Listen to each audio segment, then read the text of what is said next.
We are defying Latino tradition, and we're starting on time.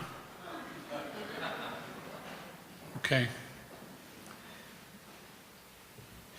Good evening. First of all, why don't we give our elegance quartet, who today is a trio, a big round of applause. Good. Thank you. Thank you very much. So, good evening, ladies and gentlemen, and welcome to the 5th annual Día Top Doctors. My name is Daniel Shitlow, and I'm honored to be your host this evening. The fact of the matter is that we were going to have another host tonight who was much better looking and charming and famous, but as we say in the old country in Spanish, a falta de pan, buenas son las tortas. In other words, if you got no bread, well, eat cake. All right. So we, 5 years ago, plus minus, Hernan Guaracao and I had a lunch at some distinguished club in Philadelphia. And I don't know where the conversation went, but we started discussing, highlighting the Hispanic community, the achievements of various segments of the Hispanic community, and somehow we ended up saying we need to do something for physicians and highlight, the presence, contributions of Hispanic physicians of Hispanic descendants in the city of Philadelphia, and then this went beyond the margins of Philadelphia to the Delaware Valley, and now we are beyond really the state of Pennsylvania. And I'm so pleased that we are celebrating today the achievements of so many wonderful people, and this 5-year journey continues, and the width and the breadth and the depth continue to grow. And I give a lot of credit to the vision of Hernan and to the skill of his incredible team. And I would like to just have you join me in a round of applause for them.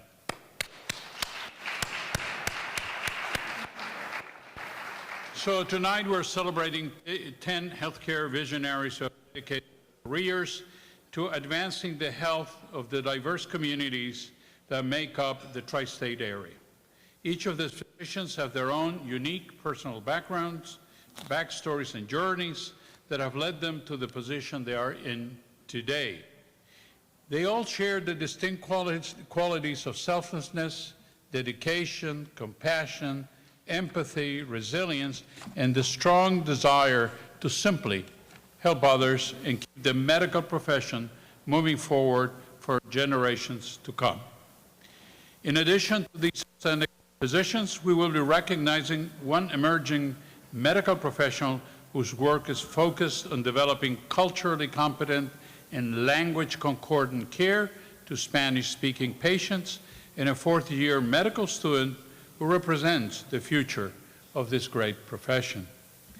Tonight, we will also be celebrating the lifelong contribution of one individual who has paved the way for many of us in the healthcare profession, has impacted the medical field in Philadelphia and throughout this country. And now, ladies and gentlemen, it's been a true honor to have served on this year's advisory board as vice chair under the leadership of Mr. Kevin Mahoney. Mr. Mahoney is the Chief Executive Officer of the University of Pennsylvania Health System and the Chair of the Advisory Board of Día Top Doctors. So help me welcome Kevin Mahoney.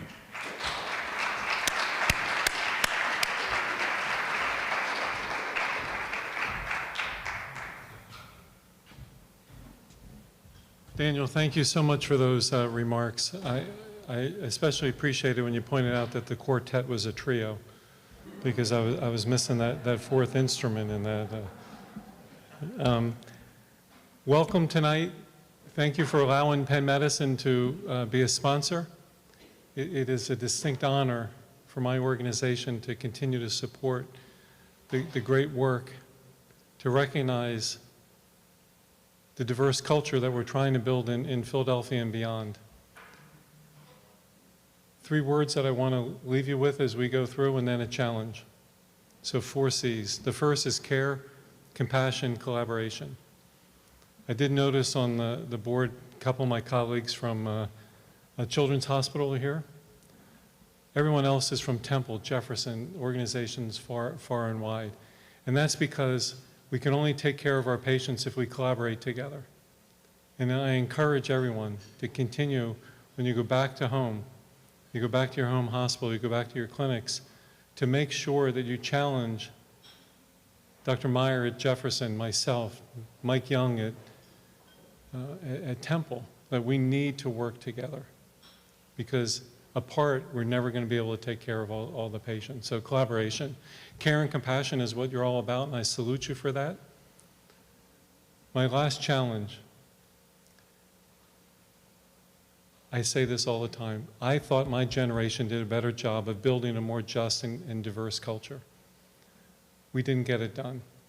And you need to challenge us. You need to keep pushing hard.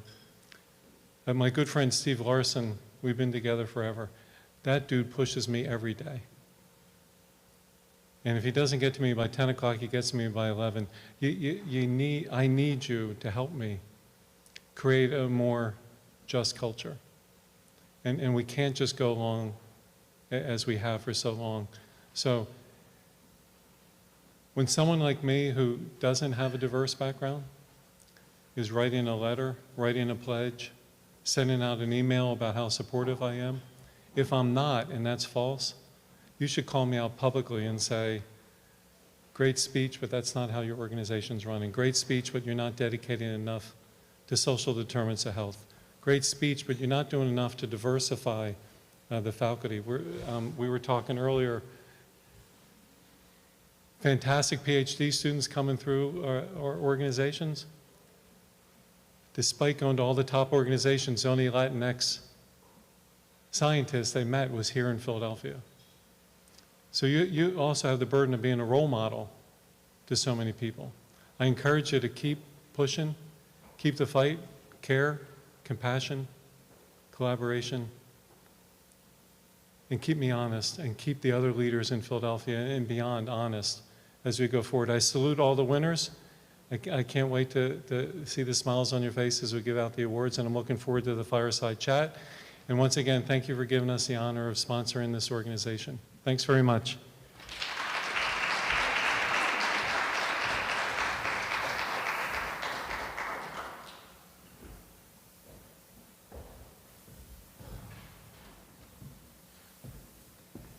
Thank you, Kevin, for those wonderful statements.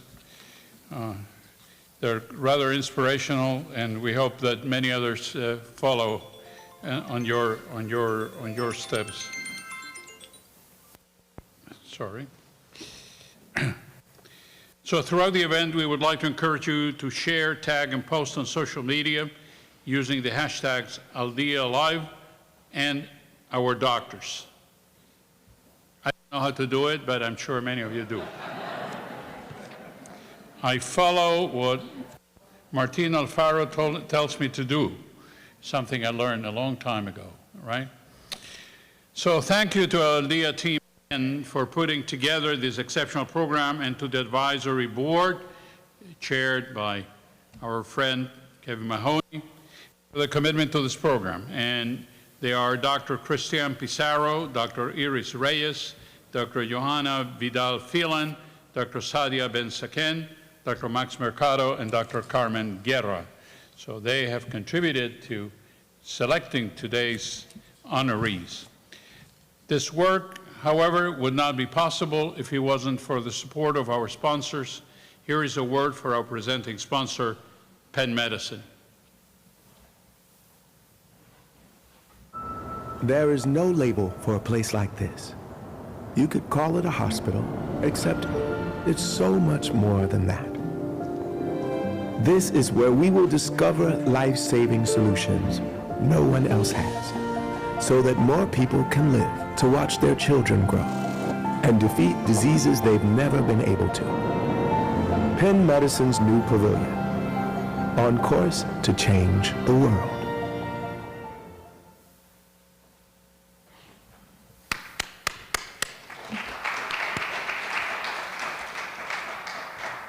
Leading the way. Also, thank you to our partners at the College of Physicians of Philadelphia, and we'll hear a little more from them later. Now, I would like to introduce for our Fireside Chat, and for a variety of reasons, including fire regulations, we have no fireside, but we will have a chat.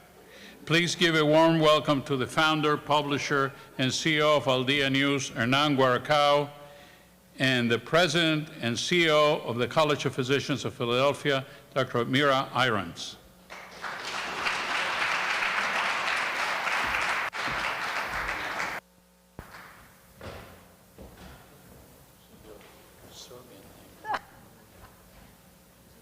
Do you mind? Okay.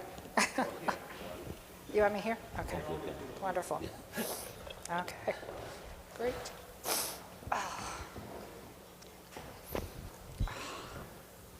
Wow. Thank you, first of all of you for showing up today. I know it's not easy in this time that we're living in to come to an event like this.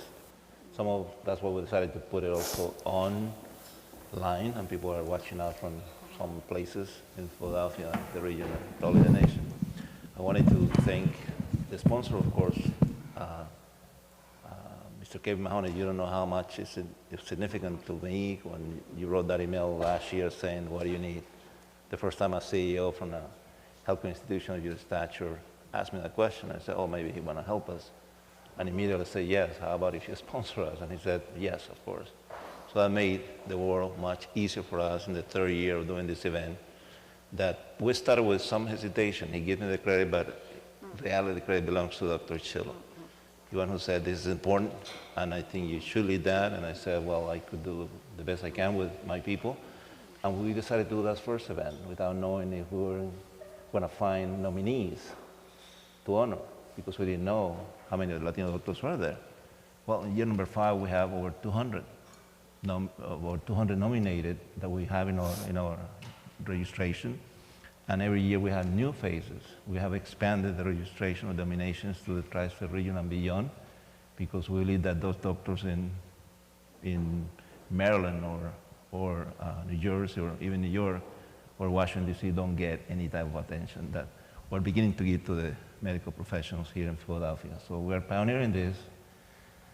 But talking about pioneering, we're in a pioneering organization. The College of Physicians is the second organization I would like to thank for hosting us tonight for the first time. So I feel that we're onto something, because we're surrounded by all these historic figures hanging in the wall, and I would like to see one day Latinos being hand there, hopefully, to be recognized as what they are. We have discovered many prominent physicians in the Philadelphia area, and we're proud to be tonight in your institution. There is a story to be shared, of course, about the institution, about you, about the diversity that all of us recognize needs to be achieved in medicine. And I think that all of us working together, we can make a contribution. When I look at the institution like this that have been around 230 years, I believe that there is a long way to go. So the institution, the College of Physicians of Philadelphia is all of the country, basically. It was founded in 1787, only 10 years after the signing of the Declaration of Independence. Actually, the co-founder of this institution was somebody who signed the Declaration of Independence. So it has been more than 230 years. No doubt part of the history, the historic heritage of our city. So first question for you, Dr. Myra Aarons, the new CEO of this institution, is what should we be proud about the existence of this institution in Philadelphia? I think that when you look at, so, as Hernan said, this was founded in 1787. It's a professional society.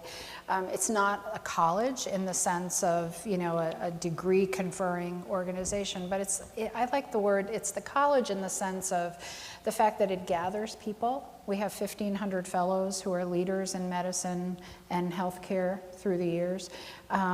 It serves as a gathering place. An important gathering place at the intersection of medicine, public health, and the public. When I spent the first month and a half of my, when I came here reaching out, talking to all of the former trustees, talking to leaders in public health, and everybody says that, the college serves as this important gathering place. To Mr. Mahoney's comments earlier about, having people from the different institutions in the city come together. This is a place where those conversations can happen. And so, we also have historic collections in our museum and our historic library.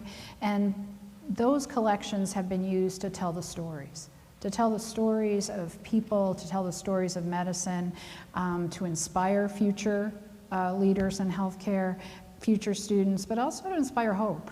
It tells those human stories of the history of medicine and how it's evolved through the years. And I'm also really proud of the educational programs we have here. Those are the ones that really, I think, piqued my interest in coming here. We'll talk about that a little bit later on. But take us to the beginning of the institution, how this came about. There was a handful of physicians that in 1787 got together and said, let's create something modeled after the College of Physicians of London. And they got together and they acted like anything else, started from little. Tell us about that beginning and tell us how that original idea is connected to the reality we're living in today. I can only imagine what that beginning was like, but I'm a Chicago native. I spent 30 years in Boston, and what I've learned about in Philadelphia is a unique city. It's a unique city of firsts. How did that first medical school get created here? How did the first hospital get created here? How did the first women's medical college get created here? It all starts with a group of physicians. It all starts with a group of people. It all starts with a group of people coming together, having an idea, having something that they're passionate about, and then making it happen. And I imagine that that's how the college started, years ago, because over 200 years ago, because there was that tradition of medicine and history and healthcare here in the city, and they wanted to preserve that. And they were prescient in terms of, the determination to really preserve historical specimens, historical archives, and books for our historical library, because medicine, we all in medicine learn from our history. If you just, if you have a chance to go to the Mutter Museum, the Mutter Museum was prescient. A year before the pandemic started, the exhibit downstairs that's titled "Spit Spreads Death," that was really focused on the influenza epidemic in Philadelphia in 1918. It opened a year before COVID hit. And having those archives and being able to tell the story of somehow what we haven't learned from history is really important. We'll get to that episode, and I bet that you would have something to share relevant to the days we're living in today. In the middle of the 21st century pandemic. Yeah. Let me just take you to another step. You are the first woman ever to be appointed as CEO of the institution. So the question is, why it took 200 years to put a woman in charge? I don't know. You'd have to ask, the people that came before me. But look around the room. Maybe it took 200 years because over the years, medicine was historically dominated by males. And I think this room is an example of that. These are former presidents, and it's the history of this institution. But, I think organizations are beginning to diversify, are beginning to recognize that different people, different types of people, different genders, different races, bring different things to the table. And one of our goals here is to make sure that we do exactly what you did, that in the future we will have portraits of Latinos on the wall, of more women on the wall, African Americans, more marginalized populations on the walls. But that requires, people to actually think about who they're going to nominate for fellowship. You become a fellow of the college through nominations.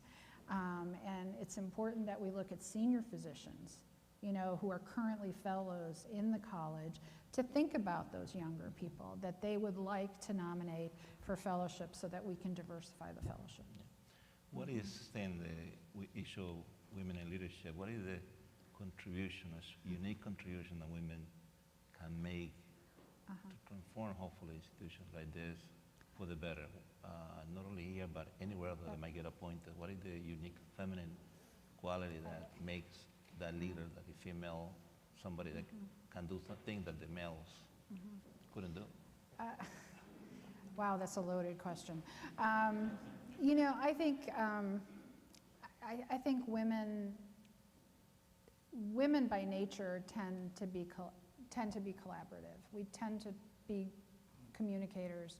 We're used to, taking care of our family and balancing careers and families, and I think we understand instinctively that it takes a village, that you do have to have a collaboration of people to make things happen. So I would hope that is something good that I can bring to the institution. We listen well. We're used to building coalitions to make things happen. Not that men don't. I don't want to get anyone upset at me out there. But I think that we bide our time a little better, I think. I believe in that. You were in Boston doing very well after a long career in medicine. So what do you said this, I want to call it a challenge, but in reality it's a headache, to come to Philadelphia and take on the responsibility of leading a 200-year-old institution? So I was in Boston for 30 years, went back to Chicago for 7, and then came here from Chicago. A few things. I think it's the organization. I think this is such a unique organization. But it also, when you get to this part of your career, this time of life, you start to think of legacy. You really start to think of what can I make happen? What can I help make happen? And I spent 30 years in Boston, really at children's hospitals, focused on children's health. And then I went back to Chicago for the certifying boards and at the American Medical Association to try to improve health and advocate on a national level. But the thread that really resonated in my life was education. I was a program director. Pediatricians always educate our patients.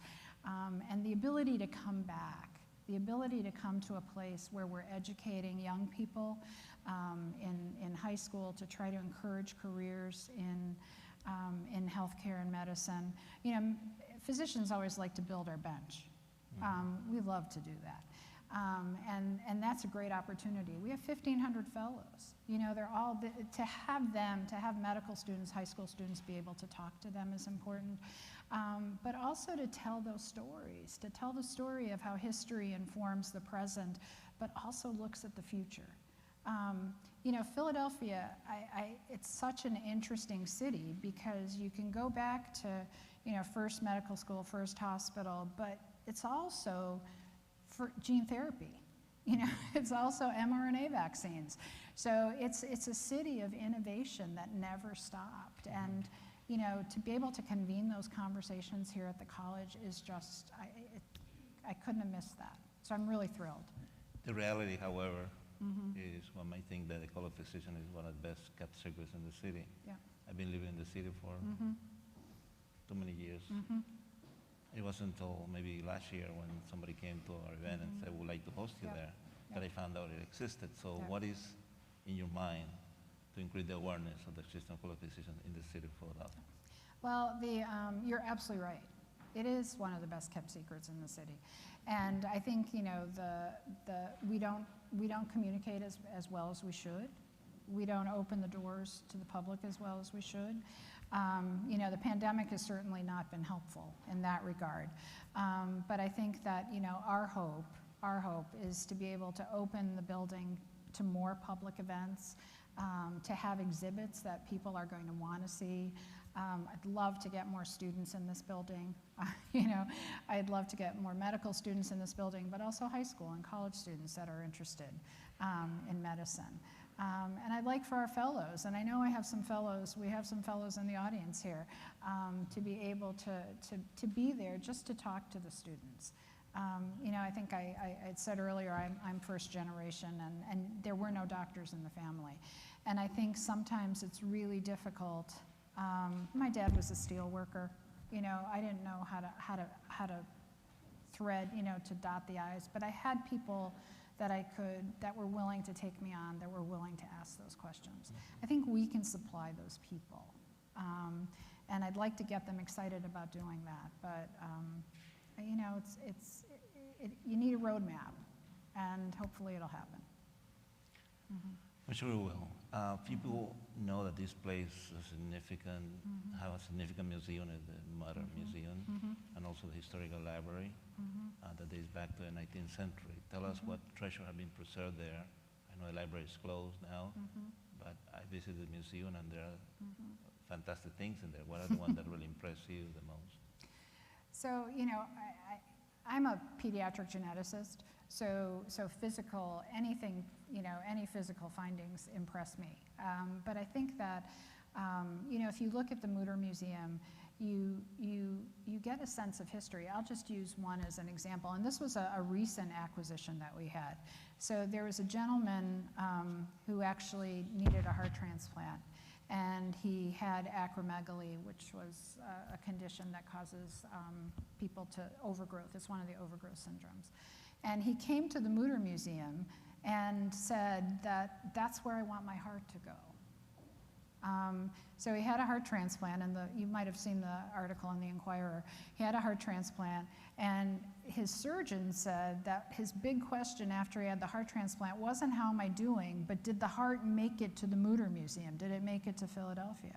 You know, and he was impressed enough by the way the museum is respectful of artifacts and tells the story of how those artifacts are, of the people that have those conditions, and also the people that have worked on those conditions, the doctors and the scientists, to want his heart to be here so that people could learn from it.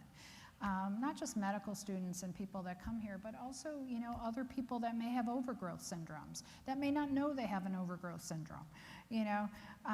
So, you know, I think that if you go through those halls, and you know, every one of those tells a story. Whether we tell it as well as we should is something that I'm interested in, but I think providing that context for why those artifacts are there, our collection, is really important. Connecting the long history of the institution with the present must be one of the biggest challenges, how to make it relevant.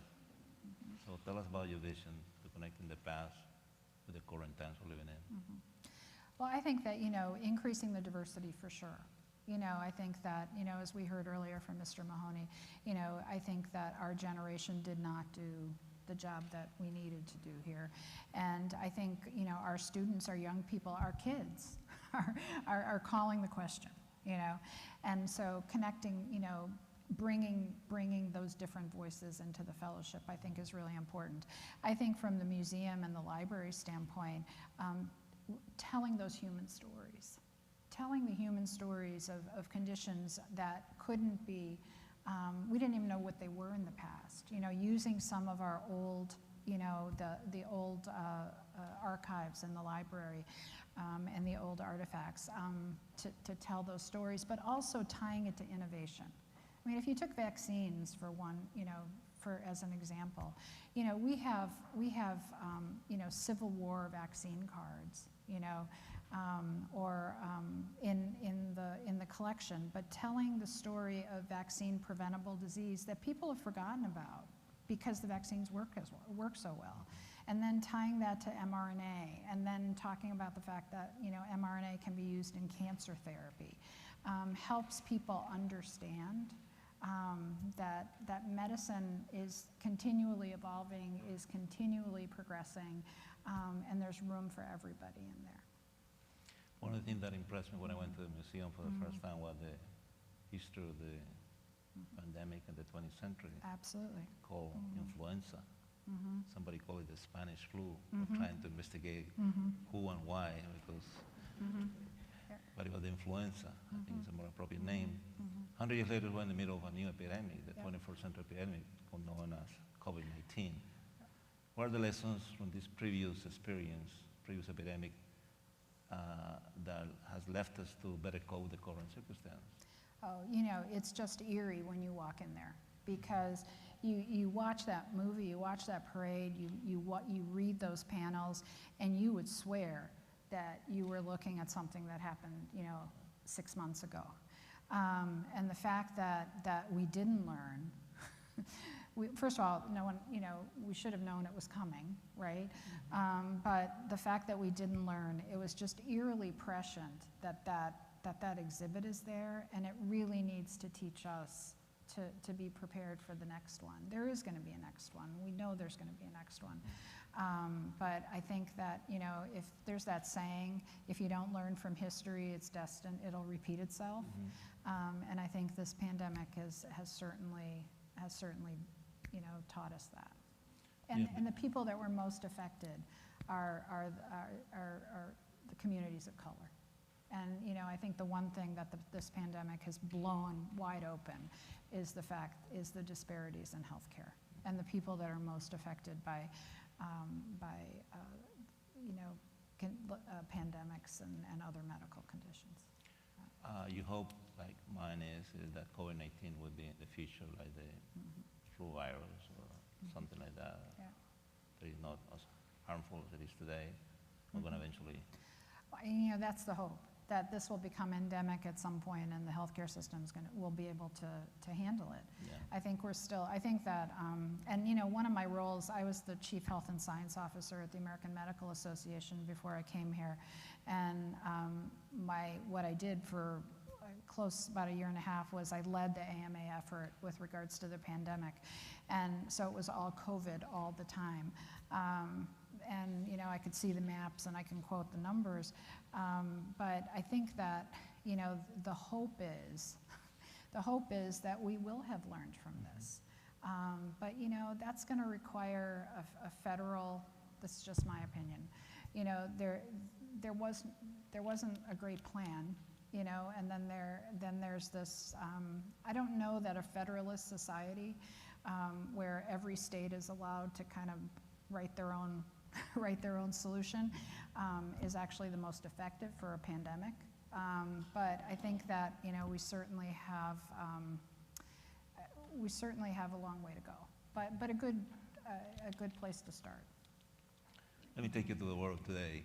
We have fortunate enough to have a good number of physicians that could be potential candidates to be fellows of the College of Medicine. So it's going to enlist them to the work of diversifying. I think the thing that we agree, everybody, tonight is that we need to diversify the world of medicine, because obviously it needs to reflect the reality of the country. It's a diverse country, particularly Philadelphia. It's one of the most diverse cities in the country, segregated but diverse in every single corner of the city. So with the Hispanic physicians that are present here today, are you going to make them fellows? You're going to give them a special discount or something like that? Well, the first step is they have to be nominated by a fellow, by two fellows.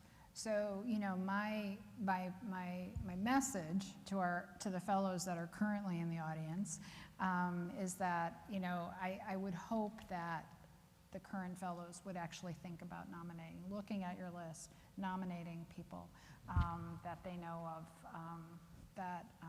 for fellowship.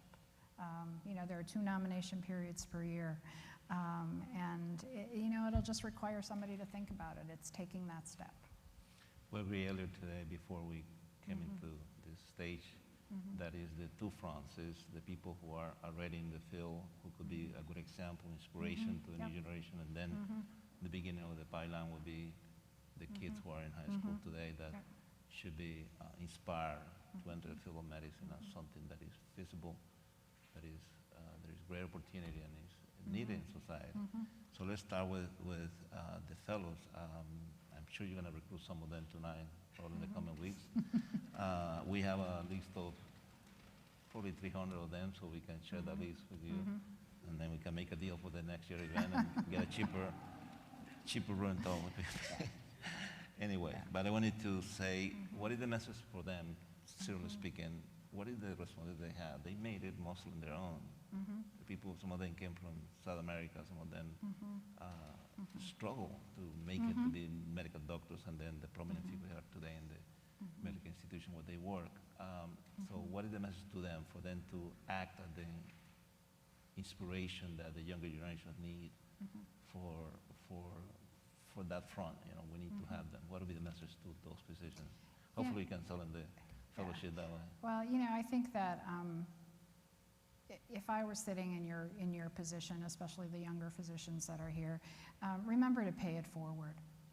You know, I think that all of us got here, you know, we stand on the shoulders of giants, and all of us got here with help from somebody else. And, you know, I think the one thing I have learned from physicians is that we really like to raise our bench. We really love to talk about what we do. And just sitting down and having a cup of coffee with a high school student or a college student that's interested in medicine, you know, that means more. To you, it may be like 15 minutes, a cup of coffee, a half an hour, but that means more to that person than you would imagine. Because I was on the other side of that. Because they never think that this is possible for them. And so showing them that way is really important.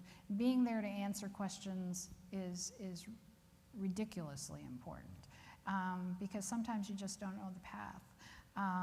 And I think that for healthcare, diversifying the workforce is really important.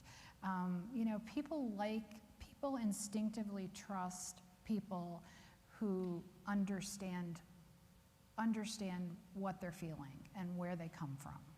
You know, and I think that trust is something that is really important. And I just know, and you know, and this is just as an example, you know, so I come from a first-generation family. When someone's in the hospital, it's not just like one person in a bed. There's like 20 people that are standing there outside the door or in the room, and you know, they expect the healthcare team to talk to them. And you know, I've been in situations where the physician is going to talk to the patient. You know, and they're not going to talk to, but you know, the recognition that people come from communities, that people come from cultures, that people come from greater families is really important. So I would just say persevere, pay it forward, really recognize young people that you think would be good for medicine, for careers in medicine, and show them the way. I'm sure so you have convinced some of them already, you see, and going like this. Yeah. So we took care of the fellows, of the Latino physicians yet to become fellows of the college. Let's talk about the CEOs. We are fortunate to have one of them, probably one of the most prominent ones in the room. So I don't think we need to do anything with him because he's already convinced, he gets it. We need to diversify the world of medicine, and from his position he's making a contribution, and we're really grateful for that. But what you tell him, because the rest of them are not here, they're absent, that he could talk to his colleagues that they need to do in order for them to use the power they have in their office to influence this process that benefit all of us, including the institutions. If we get more diversity in the profession of medicine, the institution will be able to provide better services, make more money in the process, but also have more resources to contribute to the greater cause of keeping our community healthy. So what do you tell him in particular that he should tell the other CEOs for them to understand that this is important? This is not a Hispanic event that we do on the side. It is important for the purpose of diversifying medicine in all directions, not only Latino, but the rest of the nations that live in the city. Well, my guess is that they recognize the importance. I think they recognize the importance, and I see, you know, it's a big ship to turn around. You know, these are sort of big ships to turn around, but they have to start somewhere. And I think that, you know, I tell people, we had a conversation in the genetics workforce is there aren't a lot of us, and it really isn't diverse. And so, you know, what my message is always look for who's not at the table. Really, look for the gaps, look for who's not at the table, and look for the voices, because you don't know what you don't know, you know, and look for the voices that you're not hearing. And that's the first step. And then give them a leg up.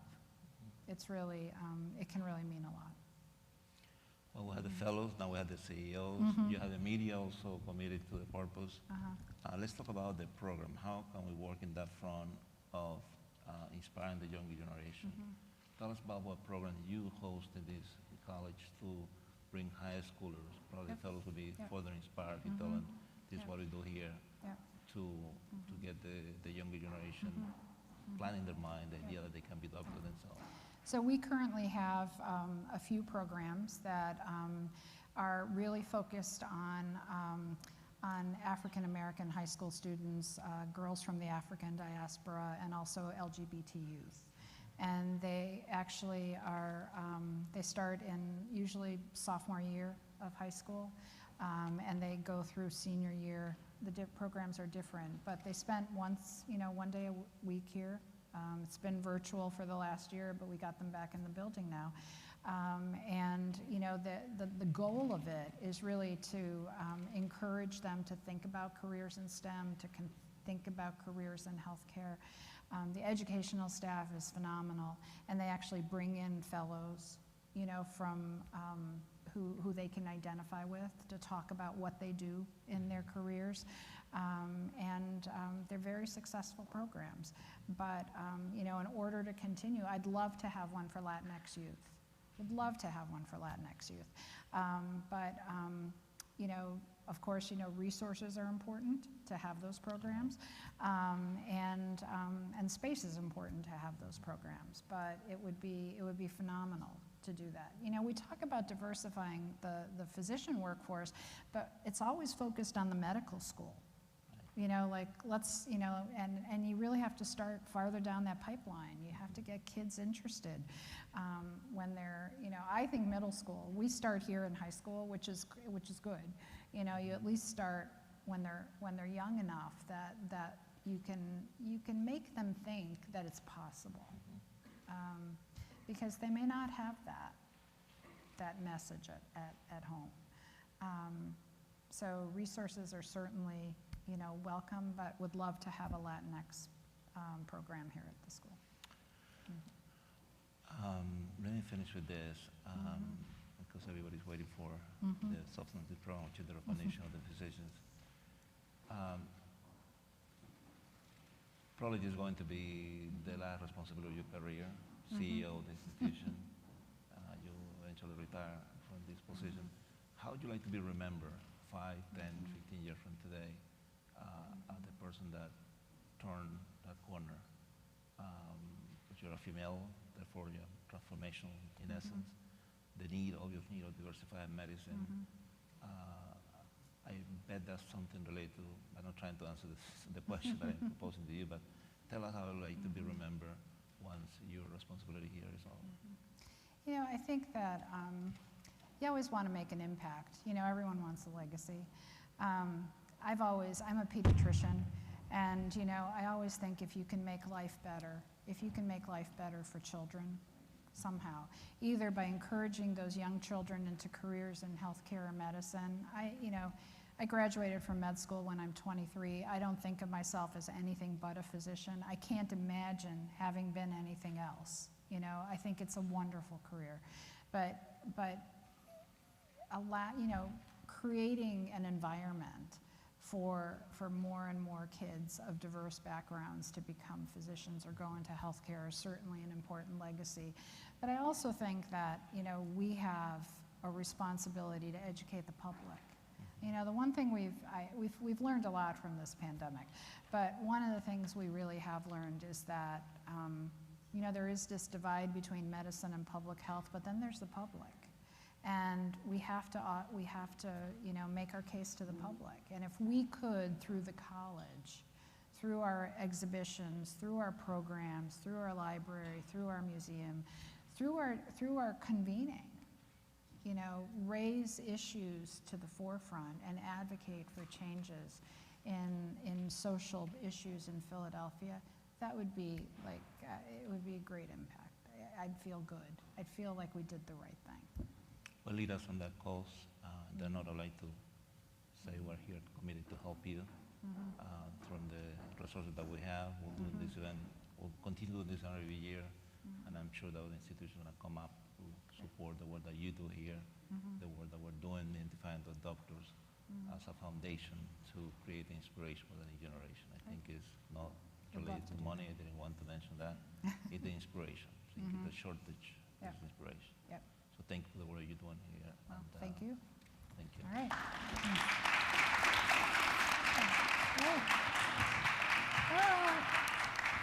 All right. This is right.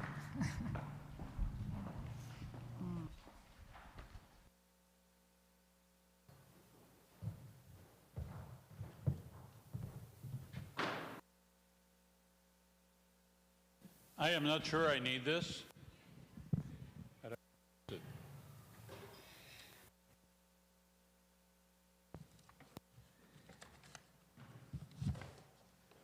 Well, and thank you, Dr. Bulatovic. I wanted to say that.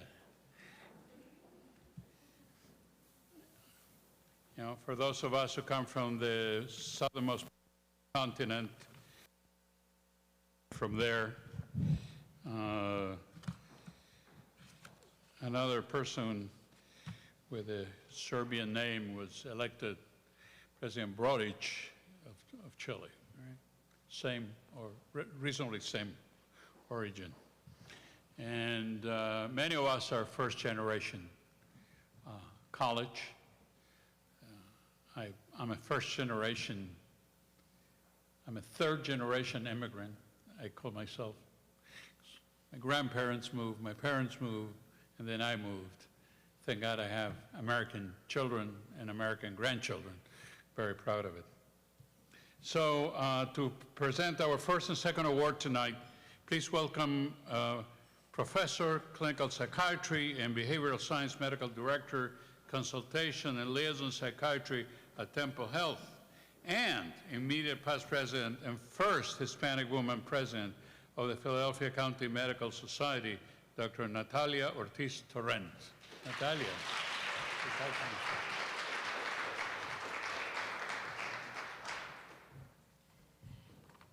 Good evening. How are you?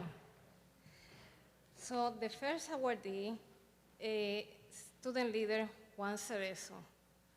I feel very identified with his story, and I specifically requested to present this award. A little bit about the background. It's my privilege to introduce you to the community of colleagues here. You remind me of when I arrived to the United States, mainland, from Puerto Rico in 2001. I come from a small town in Calle, Puerto Rico. It was very hard, challenging. Different culture, different language. Discrimination happened. I wasn't aware 100% about it. It was through social, it was social thing. Eventually I learned. Found a beacon, found some inspiration. For me, different for you. For me, it was a Society of Ibero-Latin American Medical Professionals. Then I found my sponsors, mentors, friends, families, colleagues.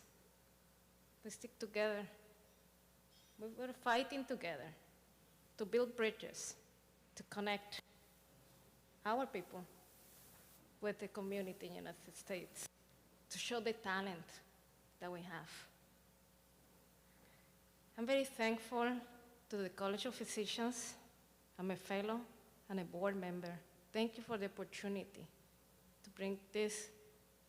This actually was a dream of mine, to see our colleagues, our community here in this room, celebrating each other. Eventually, my dream is to change some of the, to integrate some of the different paintings that will come along. So now it's about you. Forget about me now. So, one, so many things. I have it written, so I want to make sure I don't miss anything, you know? Student leader, inspiration. Many of your supervisors spoke to me so highly about you, how much you inspire your colleagues. Your fourth-year medical student going to integrate the workforce quite soon, I think, in internal medicine. Kind of a betrayal because I'm a psychiatrist, but it's okay. We need primary care physicians.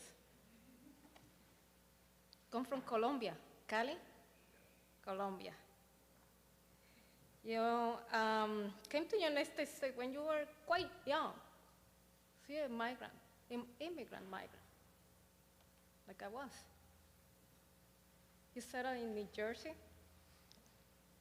You had your bachelor's degrees in microbiology at Rutgers University.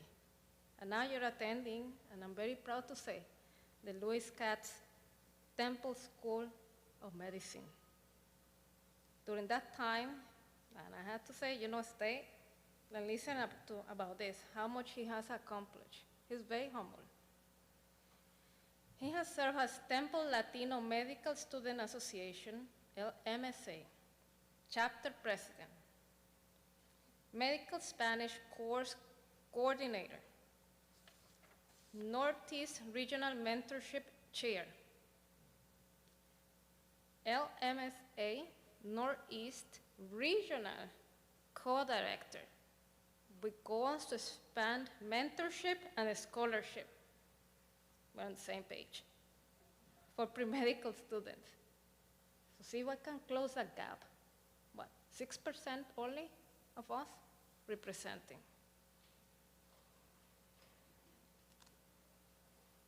You have been having a very, a leading role in this Latino Medical Student Association National Conference, which is celebrating 50 years, which is going to be in Philadelphia in March.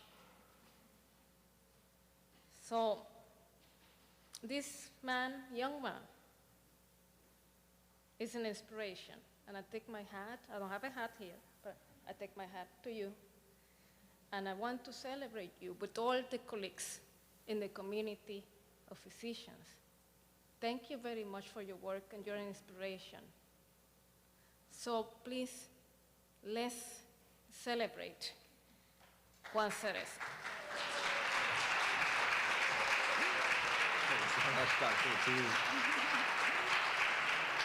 And before we give you the mic, we have a surprise. Oh my God. Yeah. We have to keep a surprise. It's already more than I expected. We have a very humble. Thank you very much, Aldia, for this.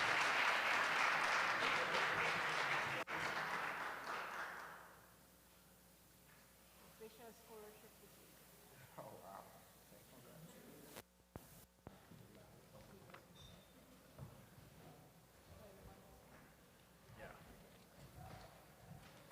Wow, I did not expect that intro. Thank you so much, Dr. Ortiz.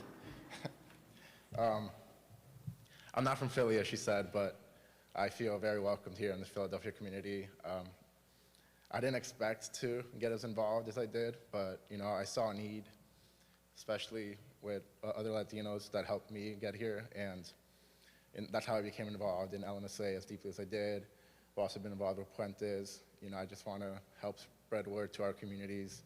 Not just to patients, but as it's been mentioned before, reach out to students that come just before us, just like others did for me. And as Dr. Ortiz highlighted, we are hosting the national conference for the organization that I lead here in Philly. I mean, we're excited for, hopefully, with COVID allowing this to happen, but as we've mentioned, that we want events connecting more and more medical students, undergrad, high schoolers, physicians, fellows, residents, all across the board, including researchers. I'd be honored to have any of you come join us as well. We want to bring as many people together, and it'd be great to get people here and to be a fellow of this amazing community. And we're actually having an event here for our conference, so thank you so much, Philadelphia College of Physicians. So thank you so much, Aldia and the board, for this award. I'm very honored to be here. Thank you.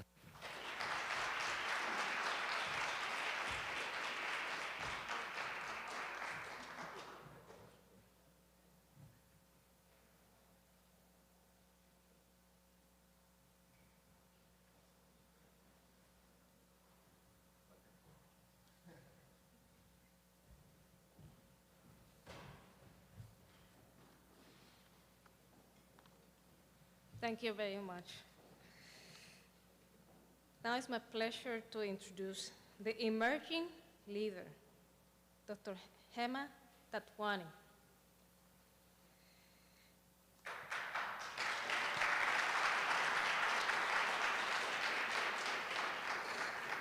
So for the category of emerging leader, we have an obstetrician gynecologist from Einstein Medical Center in Philadelphia, now part of Jefferson Health. She grew up in a bicultural household in Panama with parents from India and Venezuela. She moved to the United States in 2004 to complete her undergraduate studies at the University of Miami. She obtained a Master of Public Health from Emory University. They went on to medical school at the University of Michigan. She completed her residency at Temple University Hospital in 2019.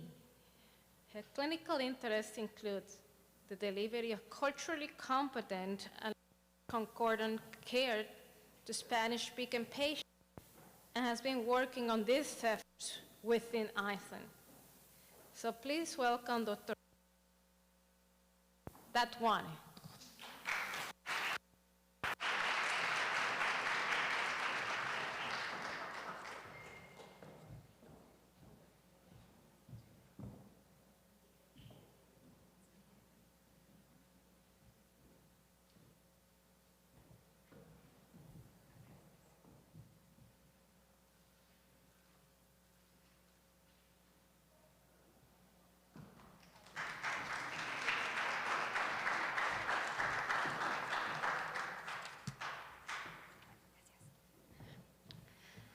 Thank you so much. This is an incredible honor.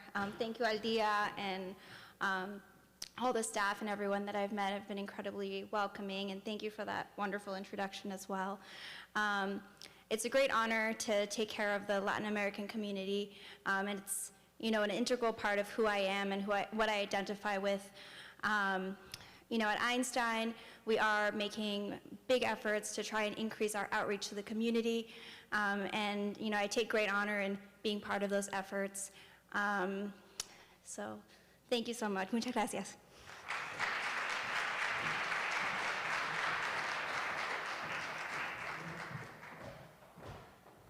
Muchas gracias. So now we'll continue with the ceremony. The host, Dr. Hitler, thank you very much for the opportunity to present this.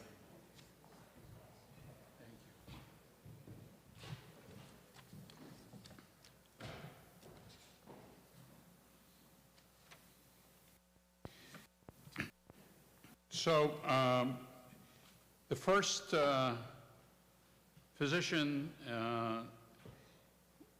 nominated for top doctor is Dr. Silma Ortiz-Gonzalez. And our top doctor scientist, where are you? Here you are. Please come up. She's a physician scientist specializing in pediatric neurology at Children's Hospital of Philadelphia. Her clinical practice focuses on neurogenetics, taking care of children with ultra-rare neurodevelopmental and neurodegenerative disorders. Her research laboratory mechanism,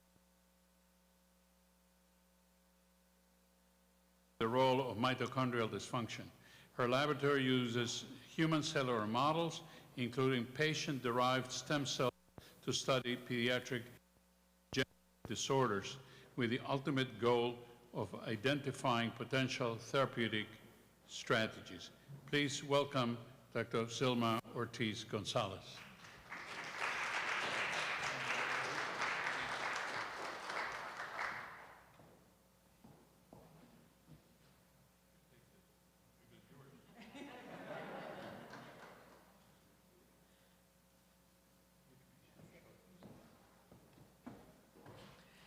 Gracias. It's a great honor. Thank you, Aldia.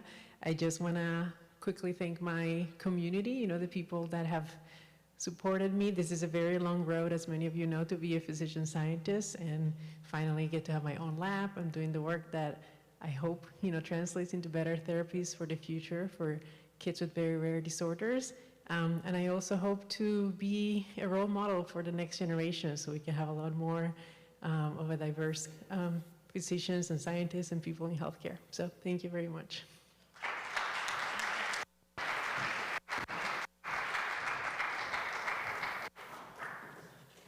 Next top doctor is Dr. Alda Maria Gonzaga, who is a professor of medicine and pediatrics and the Associate Dean for Student Affairs at the University of Pittsburgh School of Medicine.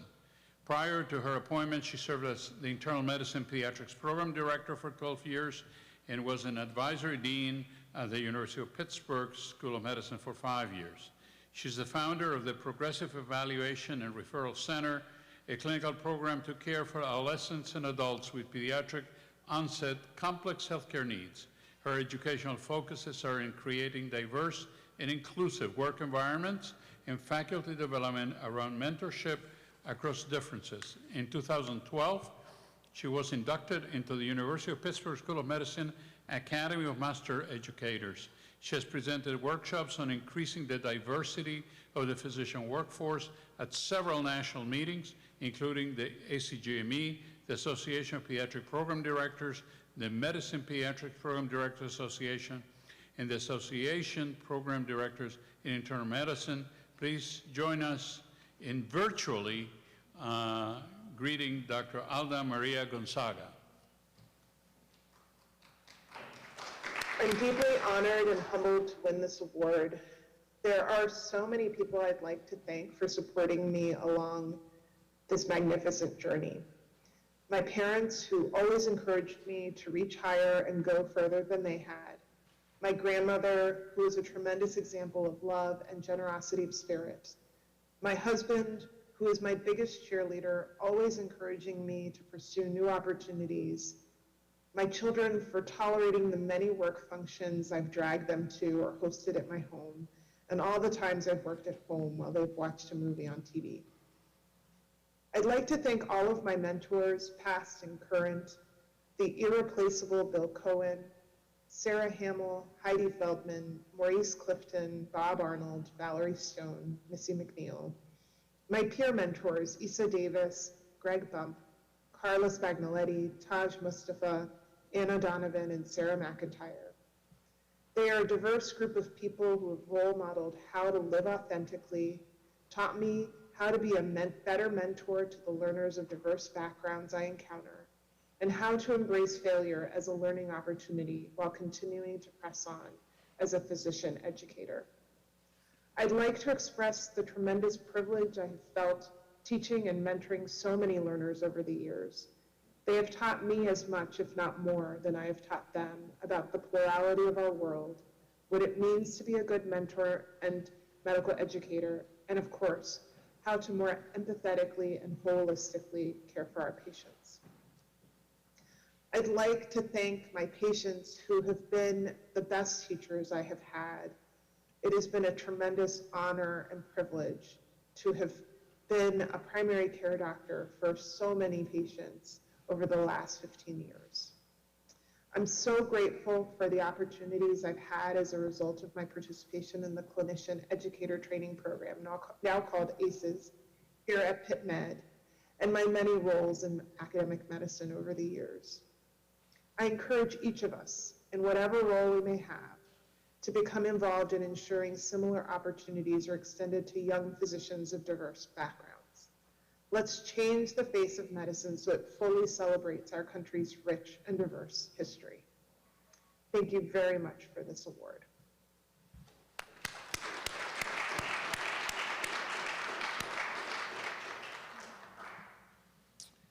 Our third honoree in the category of Top Doctor is the Director of the Structural Heart Disease Program and Director of the Latin American Cardiovascular Program at Einstein Healthcare Network, Dr. Christian Witzke. Dr. Witzke completed his internal medicine residency and cardiovascular medicine fellowship training at Einstein Medical Center, Philadelphia, and then completed 2 years of training in the interventional cardiology and structural heart disease at the Massachusetts General Hospital, Harvard Medical School. At Mass General, he became an expert in the performance of coronary intervention and mastered the management of extremely ill cardiac patients that required high-risk percutaneous procedures. He has a special interest in the growing field of structural heart disease.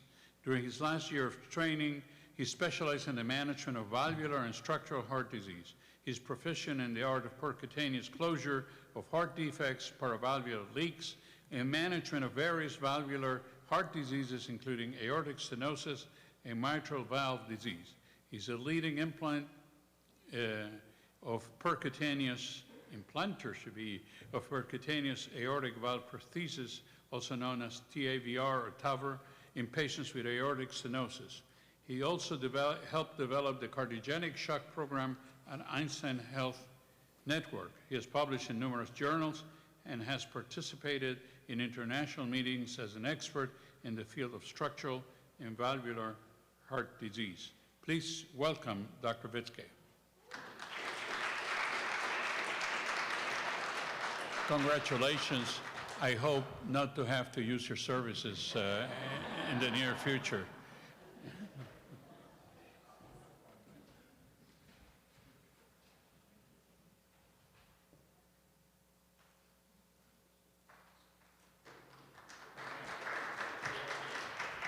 Hi.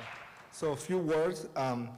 That picture and me have nothing to do with what I do. It's 4 kids, 4 babies in the house, and a lovely wife.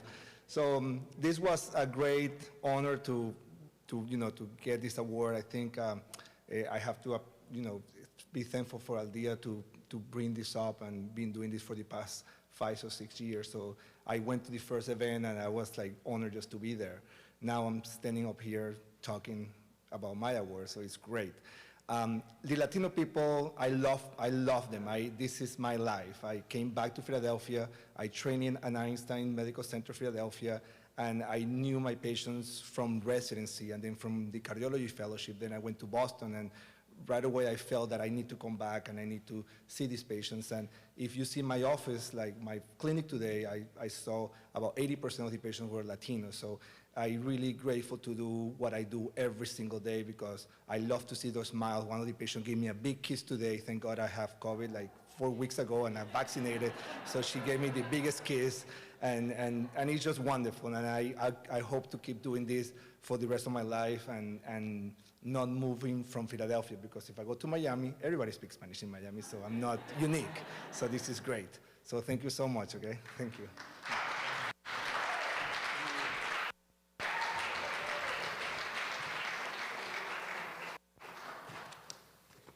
It gives me great pleasure to introduce the next top doctor because we go back a lot with Dr. Mario Cruz. He's regarded as one of the best pediatricians in Philadelphia. Board-certified pediatricians who joined Philadelphia Fight as the medical director for the Pediatric and Adolescent Center in 2017. He completed his undergraduate training in biology and psychology from Union College, his medical school training at Albany Medical College, his residency training at St. Christopher's Hospital for Children, and his chief residency at the Albert Einstein Medical Center. He joined Philadelphia Fight Pediatrics after 9 years as an academic pediatrician at St. Christopher's Hospital for Children, where he led the medical training program as Associate Residency Program Director. He also has experience working in private practice through Advocare. Currently, he's Clinical Associate Professor of Pediatrics at Drexel University College of Medicine, has additional training in child abuse pediatrics and through the American Academy of Pediatrics Child Abuse Preceptorship, and has completed formal training in educational scholarship through the Academic Pediatric Association's Educational Scholar Programs. Please join me in congratulating Dr. Mario Cruz.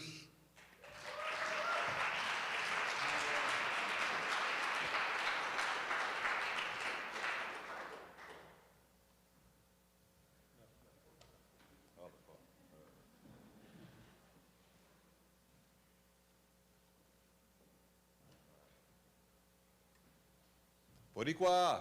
No, stop. I've been waiting my whole career to say that in a medical setting, so this is it. It's now or never, right? No, thank you to Aldia. Thank you to my wife. Thank you to the nominating committee.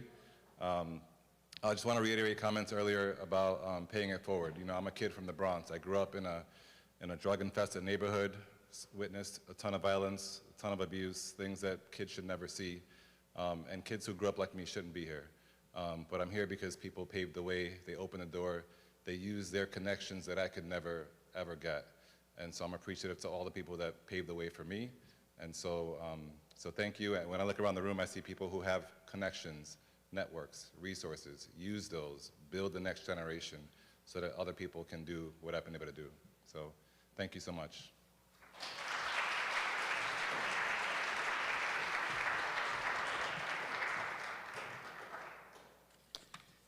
Our next awardee in the top doctor category is Dr. Gisela Muniz Pujolt. She's an assistant professor of pediatrics in the Division of General Academic Pediatrics, a graduate of the University San Martin de Porres in Lima, Peru. She completed her internship residency and chief residency at Georgetown University Hospital in Washington, D.C. She's engaged in newborn care at University of Pittsburgh Medical Center, Regional Director of Quality Newborn Care, and Medical Director of Newborn Nursery Services at McGee Women's Hospital. Through the Clinical Trials Unit at UPMC Children's Hospital of Pittsburgh, she's deeply involved in several funded research studies focused on diagnosis and management of common pediatric infections, such as otitis media, sinusitis, and urinary tract infections, as well as research related to newborn outcomes in at-risk populations. Currently, she's the chair of the Remote Village Project, an NGO that serves rural areas in Comayagua, Honduras. Her global health interests are related to indoor smoke pollution and community health care worker training. Joining us from Pittsburgh is Dr. Muniz Pujolt.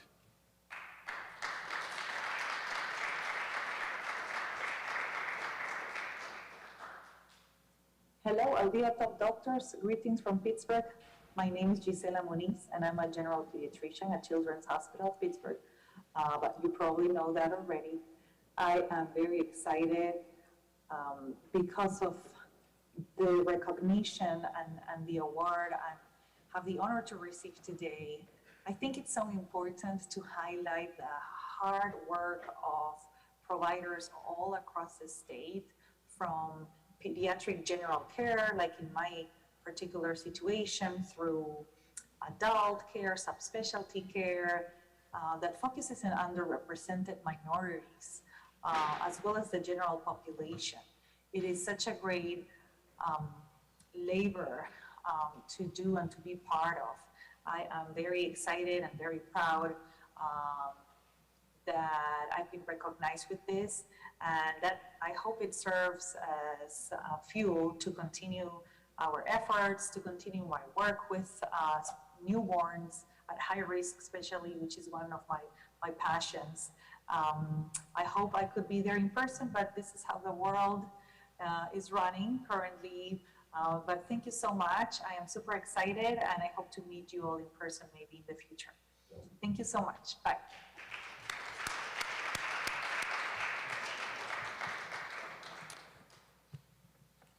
Our next awardee is Dr. Maria Vega Sanchez, who is an associate professor of clinical thoracic medicine and surgery at the Temple Lung Center at Temple University Hospital in Philadelphia, where she serves a diverse patient population, many of whom are Hispanic. Please come up to the stage. Along with her clinical duties, she has been heavily involved in medical education of students, residents, and fellows for an entire career. She continues to have a vested interest in expanding diversity in medical education and physicians in training, given her background and ethnicity. She's the program director for the Pulmonary and Critical Care Fellowship at Temple University, which is one of the largest fellowship programs in pulmonary and critical care medicine in the nation. The fellowship is diverse under her leadership, and she ensures that this mission carries on through every year. As an educator, she belongs to numerous professional societies, including the American Thoracic Society, where she's a member of the Education Committee, the American College of Chest Physicians, and the American Academy of Sleep Medicine. Please put your hands together for Dr. Maria Elena Vega Sanchez.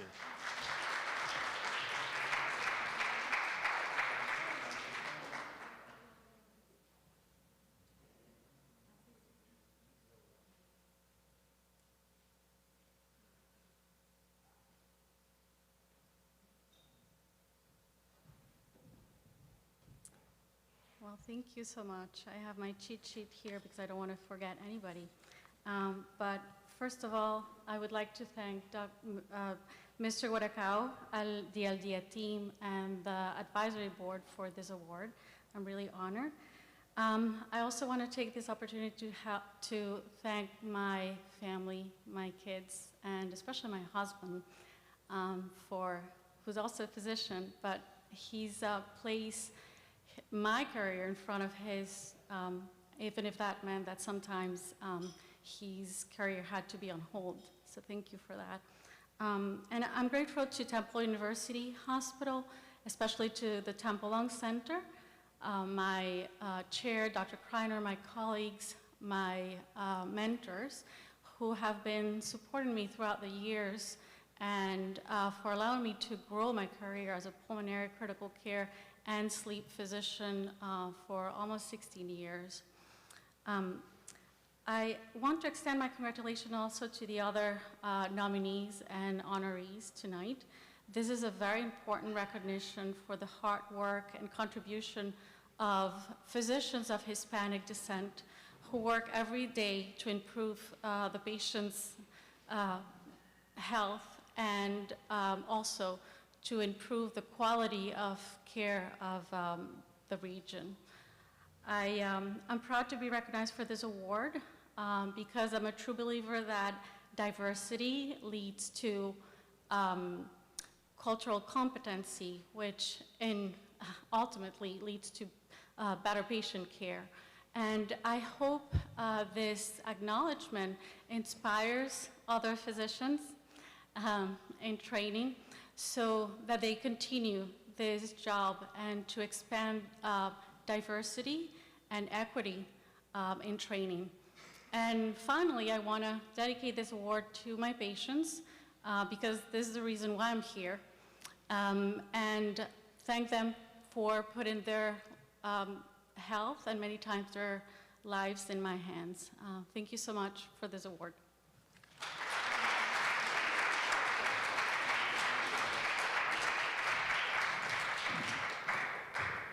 Our next awardee is Dr.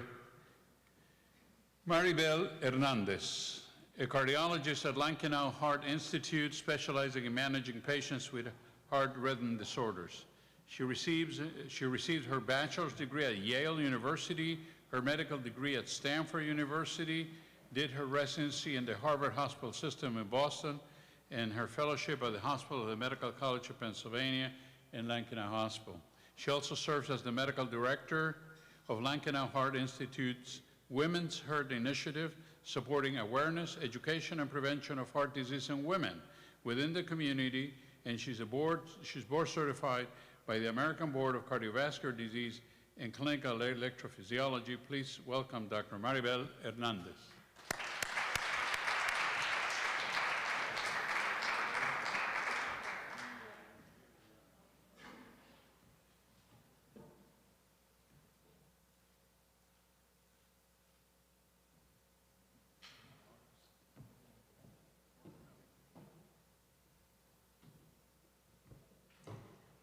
I want to thank Aldia for this great honor, and also want to congratulate all the other honorees. I'm surrounded by some very impressive colleagues and physicians. Want to thank Lancano Medical Center and Mental Health System for a very exciting and challenging, rewarding career in clinical research, clinical practice, and teaching fellows, residents, and medical students. My specialty of cardiology, cardiac electrophysiology, is an invasive cardiology specialty, highly technical, which to these days have very, very few percentage of women. As a woman and as a Latina woman, I had to break a lot of barriers to be accepted in a male-dominated field. I'm happy to say that it has been a rewarding career, and I want to encourage women to join all areas of medicine. We belong everywhere. And I want to give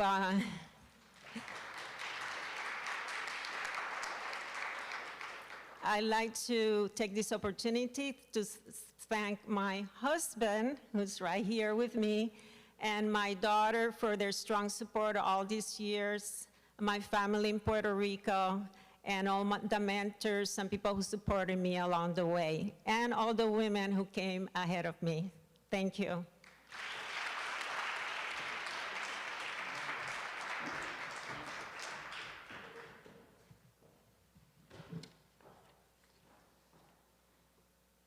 So our next awardee is Dr. Diego Chavez Neko, who is Associate Professor of Pediatrics at the University of Pittsburgh Medical Center.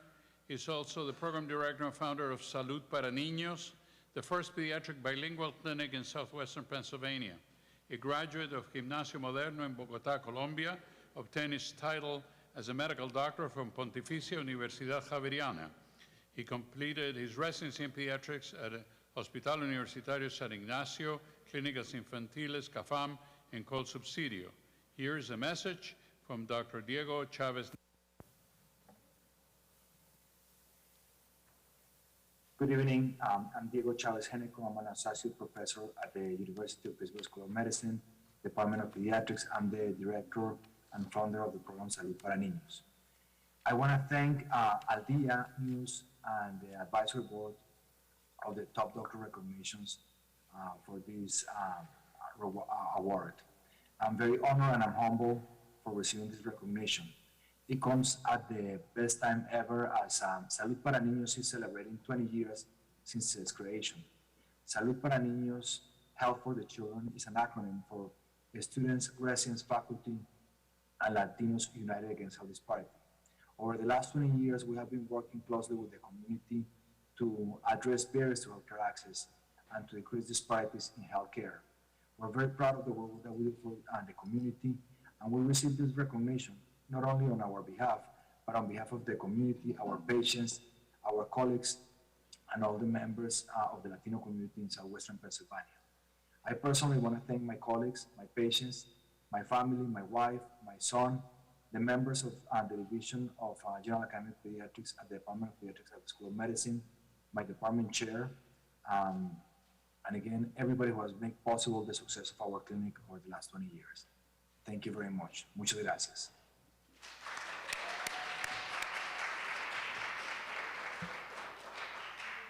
Thank you. Our next honoree is the Associate Chair of the Department of Child and Adolescent Psychiatry and Behavioral Sciences, also a psychiatrist with the Behavioral Health Integrated Program at Children's Hospital Philadelphia.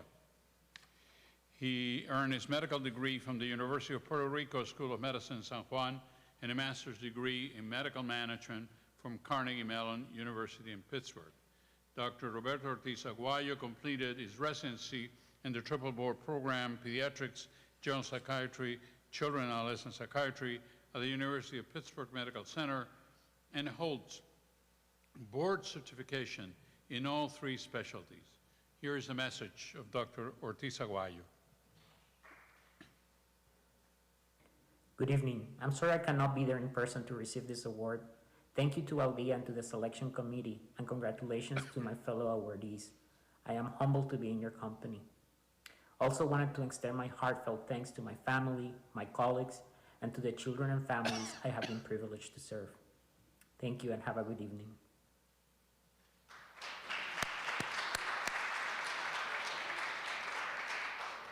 Our last honoree in the category of Top Doctor is Assistant Professor in the Department of Family and Community Medicine at Thomas Jefferson University. He completed his family practice residency at Chestnut Hill Hospital, followed by a fellowship in faculty development at Jefferson Medical College, both in Philadelphia. His past roles have included being Assistant Medical Director and Head of Quality Assurance for the clinical practice Jefferson Family Medicine Associate. Dr. Victor Diaz is a Leadership Fellow with the National Hispanic Medical Association and a Quality Improvement and Patient Safety Leader at Thomas Jefferson University.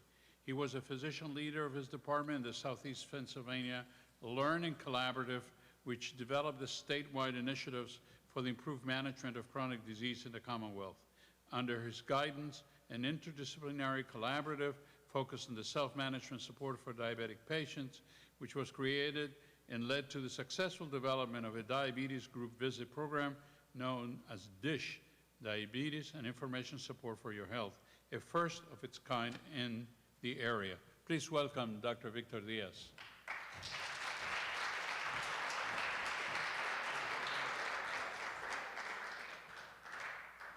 Good evening.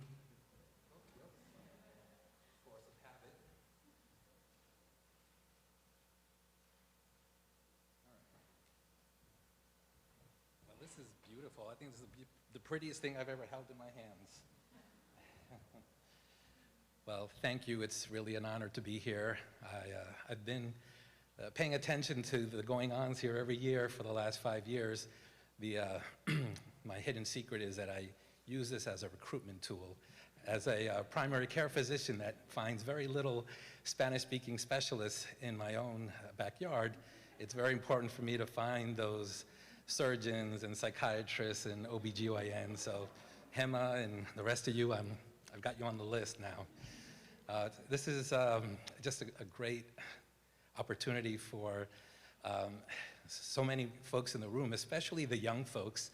I'm proud to say that my son, who's a first-year medical student at Thomas Jefferson University and is hiding behind the lights, maybe, he comes from a long line of Victors. My father, Victor Sr., we lost him a couple of years ago, but he's definitely my inspiration, and I hope I'm passing that along to future generations. My sisters are watching from the East Coast, and my family, my in-laws, my mother is also watching along with my sisters, and my in-laws are watching from the Dominican Republic. Go Dominicanos.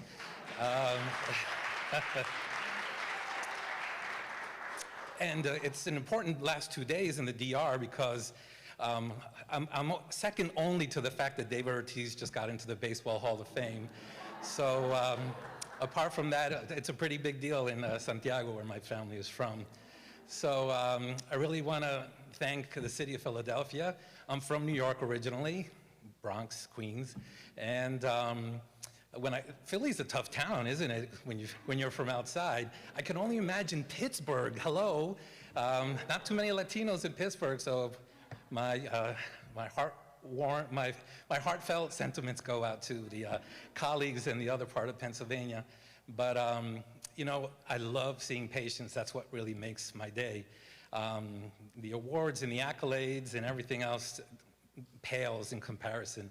My colleagues are so jealous when they see my patients bringing in food as a source of gratitude. December is pasteles en hojas left and right. I have these 5 elderly women, Dominican and Puerto Rican, who I can always count on them, just delicious stuff. And also, we're the patient and doctor couple that you see with the warm hugs and the kisses before anything else goes on regarding the visit. So it's you know, it's normal in our culture, but they see that as quite different and unusual. But I think they're learning from us, so that's a good thing. So I want to also, how could I not thank my wife, who has to put up with my early mornings and my late evenings, and has been there as a rock for forever. So thank you. I feel like I had other things to say, but I can't remember. But thank you very much.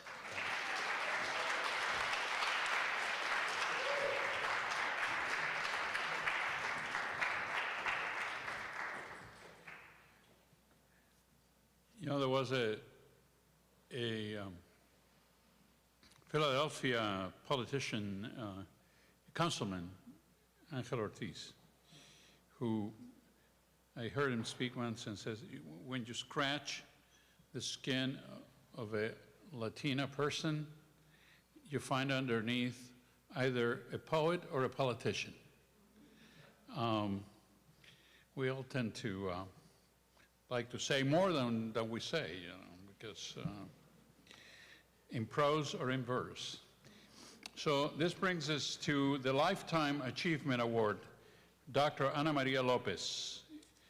The final award of this night is very special because it celebrates the lifelong contribution of one individual who has paved the way for many of us in the healthcare profession. She serves as professor and vice chair of medical oncology and director of integrative oncology at Sidney Kimmel Medical College and chief of cancer services at the Sidney Kimmel Cancer Center, Jefferson Health, New Jersey, Thomas Jefferson University. You can keep on moseying over. It's a very long bio, so you can take your time. She joined Jefferson in 2018 from the Huntsman Cancer Institute, University of Utah, where she was professor and director of cancer health equality and inclusion, and served as associate vice president of health equality and inclusion at the University of Utah Health Center. She graduated from Jefferson Medical College, Thomas Jefferson University, and completed her internal medicine residency and chief residency in general medicine, fellowship, hematology and oncology, cancer prevention and etiology fellowship, and MPH at the University of Arizona.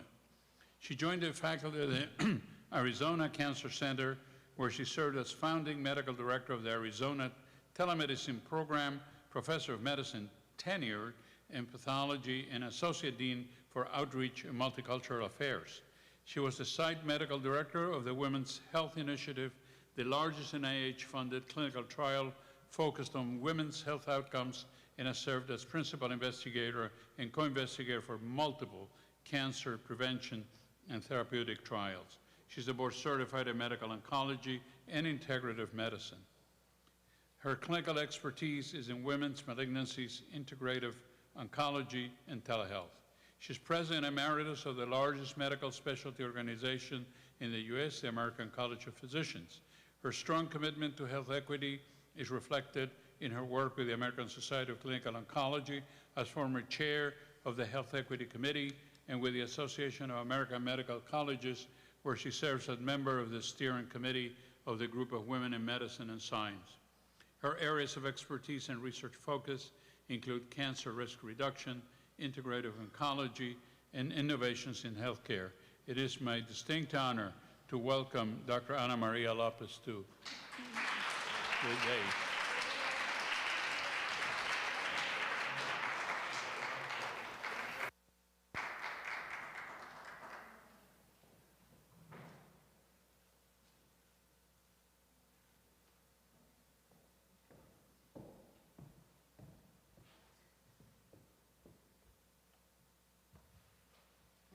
Put that down so it doesn't break. Thank you very, very much. I am so moved by this tremendous honor. Thank you to Aldia. Thank you to the committee. This is incredibly meaningful because it comes from you. It comes from my community, mi comunidad y mi gente. Muchísimas gracias.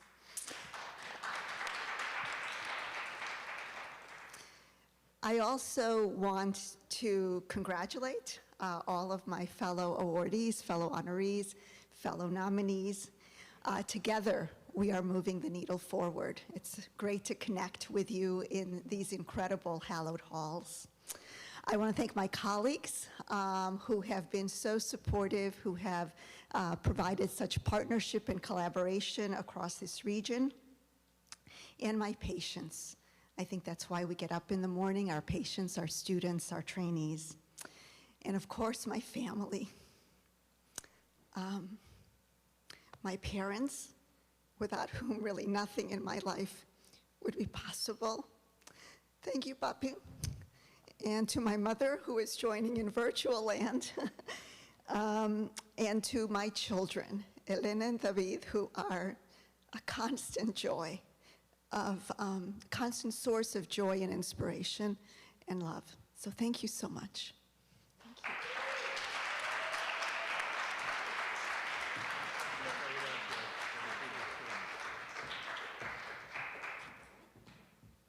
Well, every year it's getting more and more difficult for the selection committee to find,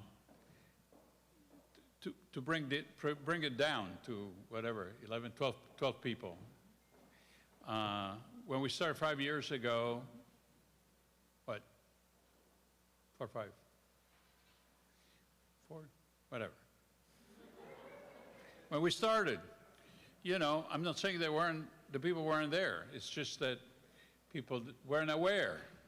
And when Hernan and I were talking, we said, you know, we have to highlight, you know, the people who are out there that nobody knows about or very few people know about. Now, with plus 200 nominations from a tri-state area, it's becoming more and more difficult to really choose, because everybody who's been nominated has a journey to share, a relevance in society and in medicine, and you've seen it this evening. What a wonderful group of people has come forth tonight to be honored, and I would like to join me in applauding yourselves and those who are not awardees, applauding the awardees.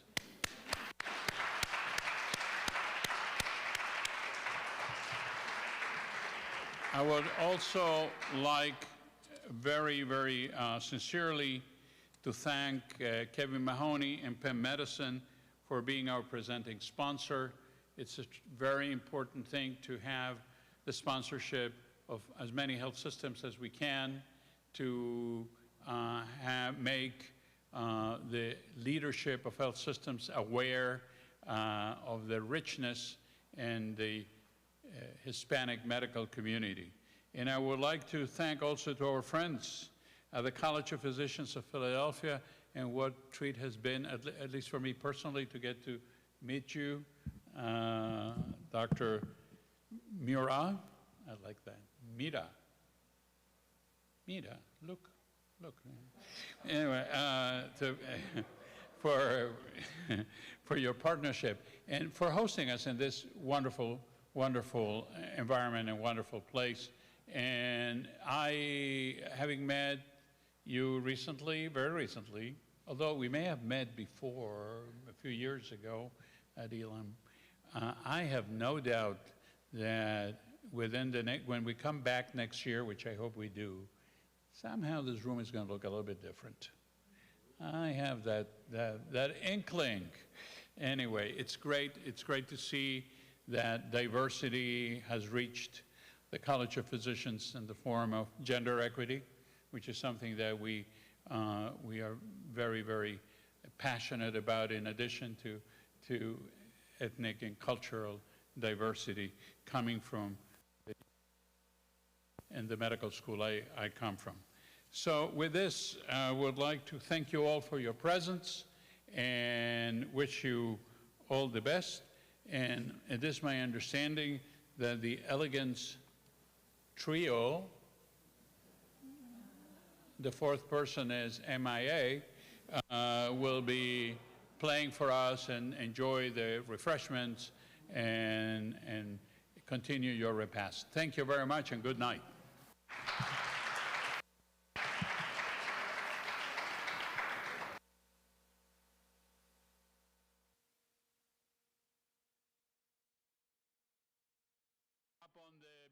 on the stage for a collective picture, please.